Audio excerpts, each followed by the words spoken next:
everyone and welcome back to my video. So in the last video we completed till question number 12 and in this video we will start from question number 13. In this question it is given Rakesh and Prabir borrowed rupees 800 each.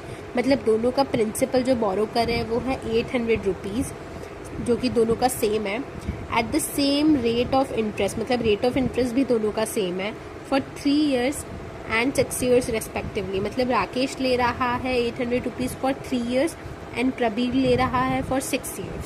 If Rakesh page back 1052, मतलब इतना amount अगर राकेश पे कर रहा है to clear his debt, then find the amount which Prabir has to pay. मतलब प्रबीर को कितना अमाउंट देना होगा वो हम लोग को निकालना है. तो सबसे पहले हम लोग राकेश के अमाउंट के थ्रू रेट ऑफ इंटरेस्ट निकाल लेंगे, फिर प्रबीर का अमाउंट डायरेक्टली निकाल लेंगे. So here in Rakesh, principal is 800, rate of interest is R% per annum, time is 3 years and amount is 1052 rupees. So अगर हम लोग नॉर्मल अमाउंट का फॉर्मूला लगाए तो हम लोग का हो जाता है सिंपल इंटरेस्ट प्लस प्रिंसिपल. सो अगर हम लोग उसको सॉल्व करें तो हम लोग का आंसर आ जाता है 21/2% पर annum. तो अब अगर हम लोग प्रबीर वाला प्रिंसिपल था 800, रेट ऑफ इंटरेस्ट था 8% पर एनम, टाइम था 6 years और अमाउंट हम लोग को निकालना है. सो अमाउंट के फॉर्मूले के लिए पहले हम लोग सिंपल इंटरेस्ट निकाल लेते हैं. तो सिंपल इंटरेस्ट का फॉर्मूला लगाने के बाद तो हम लोग का आंसर आता है 504 रुपीज़ सिंपल इंटरेस्ट. तो सिंपल इंटरेस्ट प्लस हम लोग का प्रिंसिपल था 800 रुपीज़, दोनों का ऐड करें तो अमाउंट निकल जाता है 1304 rupees. So this is the answer. Now in question number 14 it is given two equal sum of money are lent out at the same time at 8% and 7% per annum simple interest. मतलब यहाँ पे दो case है, first case और second case, दोनों में ही जो principal है वो सेम है पर rate of interest first case में है 8% पर एनम और सेकंड केस में है 7% per annum. The former is received 6 months earlier than the latter. मतलब जो फर्स्ट वाला केस में जो अमाउंट है वो रिकवर हो रहा है टाइम मतलब 6 months अर्लियर और सेकेंड वाले केस में फर्स्ट वाले से 6 months लेटर. सो और दोनों में ही here is given and the amount in each case is rupees 2560. मतलब दोनों केस में अमाउंट 2560 है. Find the sum and the time for which the sum of money are lend. तो इसमें हम लोग को टाइम निकालना है और प्रिंसिपल भी निकालना है. तो फर्स्ट केस में ले लेता है प्रिंसिपल भी P, rate of interest is 8% per annum, time is equals to T minus 2 1/2 और अमाउंट इज 2560. सेकेंड केस में भी principal is P, rate of interest is 7% per annum, time is T and amount is 2560. So हम लोग लिख सकते हैं 2560 is equals to P plus principal into 8 into T minus 1/2, ये हम लोग ने ले लिया 1 और same 2560 is equals to P plus P into 7 into T/100 क्योंकि ये अमाउंट है और अमाउंट का फॉर्मूला होता है प्रिंसिपल प्लस सिंपल इंटरेस्ट और principal plus simple interest. So according to the question हम लोग लिख सकते हैं 1 is equals to 2. So P plus 8 into P मतलब 8 into P, T minus 1/2 is equals to P plus 7 PT by 100. तो यहाँ पे 100 कैंसिल हो गया, वहाँ पे PP कैंसिल हो गया. फिर हम लोग आगे करें फर्दर सॉल्व तो यहाँ पे PP वापस से कैंसिल हो गया. सो इसको और आगे सॉल्व करें तो हम लोग का आंसर T टाइम आता है 4 years. तो time is 4 years and 3.5 years क्योंकि फर्स्ट वाला तो हाफ मंथ और अर्लियर रिसीव हो रहा है इसलिए. सो हम लोग दोनों में से कोई भी इक्वेशन में टाइम का वैल्यू पुट करके आंसर निकाल सकते. तो हम लोग यहाँ पे सेकंड वाले केस में टाइम का वैल्यू रखा है. सो हम लोग का आंसर आता है प्रिंसिपल इज 2000 रुपीज़. अगर इसको सॉल्व करें, अगर आप लोगों को सोल्यूशन में कोई प्रॉब्लम है तो यहाँ से देख सकते हैं. सॉल्व करने के बाद हम लोग का प्रिंसिपल आ रहा है 2000 रुपीज़.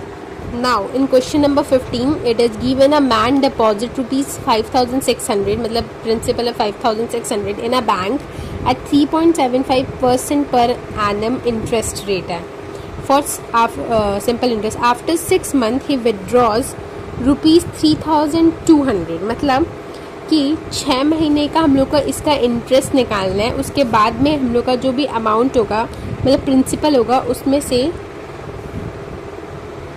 3,200 रुपीज़ हम लोग को माइनस कर देना है, क्योंकि सिंपल इंटरेस्ट हमेशा प्रिंसिपल्स फर्स्ट अमाउंट पे ही निकाला जाता है, इसलिए हम लोग इसमें से माइनस कर देगा। तो हम लोग का सेकंड केस में प्रिंसिपल अलग हो जाएगा और फिर उसके ऊपर और हम लोग को इंटरेस्ट निकालना है।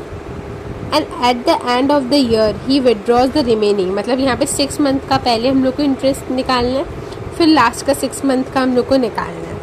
तो हम लोग का आंसर आ जाएगा how much interest does he get. दोनों केसेस का प्लस करने से हम लोग का मेन इंटरेस्ट आ जाएगा। तो फर्स्ट में द प्रिंसिपल इज़ 5,600 रुपीज़, इस पर 6 मंथ का टाइम, मतलब 1/2 ईयर्स, और rate of interest is 3.75%।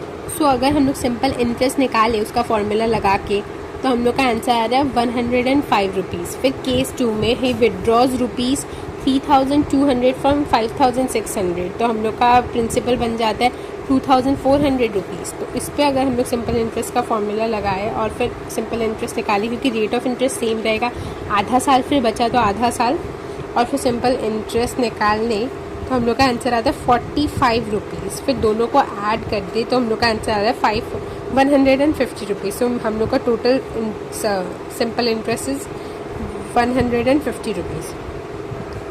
Now solving question number 16। तो Tapan borrowed ₹7,500 at certain rate of interest of simple interest for 2 years। मतलब यहाँ पे हम लोग पहले तपन केस 1 में बोरो कर रहा है 7,500 rupees at certain rate of interest, मतलब rate of interest let be R% per annum and time is 2 years, and ₹6,000, मतलब सेकेंड केस में ₹6,000 for 1% rate higher rate of simple interest than the first one. तो इसका हम लोग rate of interest लिख सकते हैं R+1% पर एनम, और टाइम हो गया 1 year। Okay, he paid ₹2,580 as interest in all, मतलब दोनों का सिंपल इंटरेस्ट को ऐड करें तो हम लोग का आंसर आएगा 2,580। तो हम लोग को फाइंड आउट करना है द रेट ऑफ इंटरेस्ट। तो हम लोग फर्स्ट केस ले सकते हैं, principal is 7,500, rate of interest is 2 years, और time is 2 years and rate of interest let R% per annum. और सेकंड केस में हम लोग का principal is 6,000, time is 1 year, और रेट ऑफ इंटरेस्ट हो गया R is equals to R+1% per annum. सो इसमें हम लोग अगर रेट ऑफ इंटरेस्ट का फॉर्मूला लगाए तो हम लोग का सिंपल इंटरेस्ट आ रहा है 150 R, और इधर पे हम लोग का रेट ऑफ इंटरेस्ट आ रहा है, सिंपल इंटरेस्ट आ रहा है 60 R+1। So according to the question ये दोनों को ऐड करेगा सिंपल इंटरेस्ट दोनों का, तो हम लोग का आंसर आ रहा है 2,580।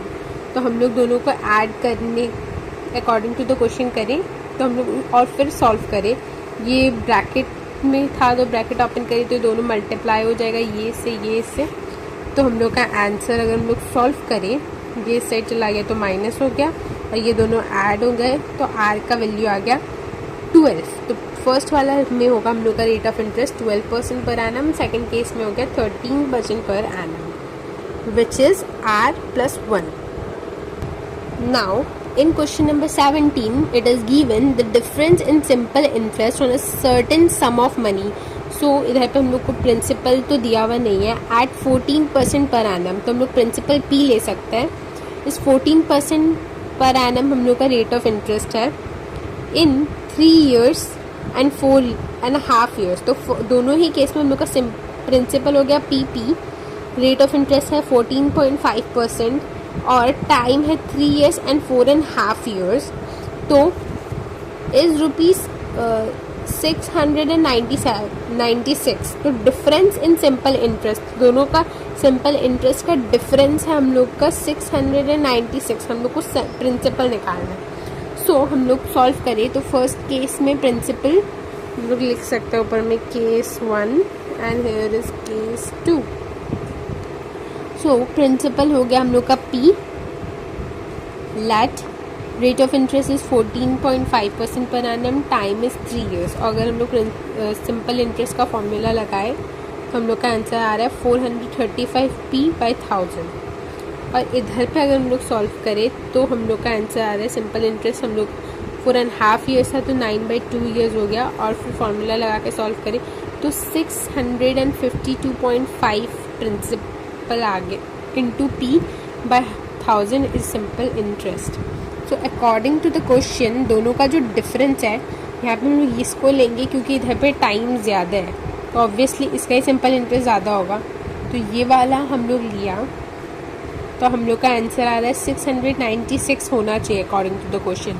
तो फिर अगर हम लोग इसको सॉल्व करें फर्दर आगे तो ये वो मल्टीप्लिकेशन में था इसलिए डिवीजन में चला गया, डिवीजन में था तो इसलिए 1000 मल्टीप्लिकेशन में आ गया। फिर इसको पूरा कंप्लीट सॉल्व करने के बाद हम लोग का आंसर आ रहा है principal is 3200 rupees. So the answer is 3200 rupees वो लोग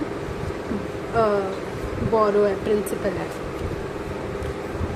So now the last question of this exercise of simple interest is question number 18. So in the question it is given a person borrowed rupees 6400, मतलब principal है 6400, rate of interest is 3.1/2% per annum. After 2 years 3 months he, मतलब time है 2 years and 3 months, he paid rupees 6135 in cash plus a bicycle. मतलब वो amount जब return कर रहा है तो वो 6136 रुपीज़ रिटर्न करता है, उसके साथ एक बाईसाइकिल भी। Hence he cleared up the entire amount borrowed, find the value of the bicycle. तो उसमें हम लोग को बाईसाइकिल का वैल्यू निकालना है। सबसे पहले हम लोग नॉर्मल अमाउंट निकाल लेगा, फिर अमाउंट जितना होता है उसमें से ये अगर ये वैल्यू जो वो कैश में दिया उसको माइनस कर दे तो हम लोग को बाईसाइकिल का वैल्यू निकल जाएगा। So solving this question, the principal is 6400, rate of interest is 3.1/2%, मतलब 7/2%, time is 2 years and 3 months। तो इसको सॉल्व करिए तो हम लोग का आंसर आ रहा है 9/4 years। सो अमाउंट वो दे रहा है एक 6136 प्लस बाईसाइकिल। पहले हम लोग निकाल लेते हैं कितना इंटरेस्ट होगा, तो अगर सिंपल इंटरेस्ट हम लोग निकालें तो हम लोग का सिंपल इंटरेस्ट हो रहा है ₹504। तो हम लोग का अमाउंट होना चाहिए ₹6400 प्लस 504 रुपीज़। हम लोग का अमाउंट हो गया 6904 रुपीज़। तो बाईसाइकिल का अमाउंट होगा 6904 माइनस 6136, क्योंकि इतना रुपया कैश में दिया उसको देना था इतना, तो बाईसाइकिल का पैसा होगा 768 rupees. So with this, our exercise is completed. Thanks for watching.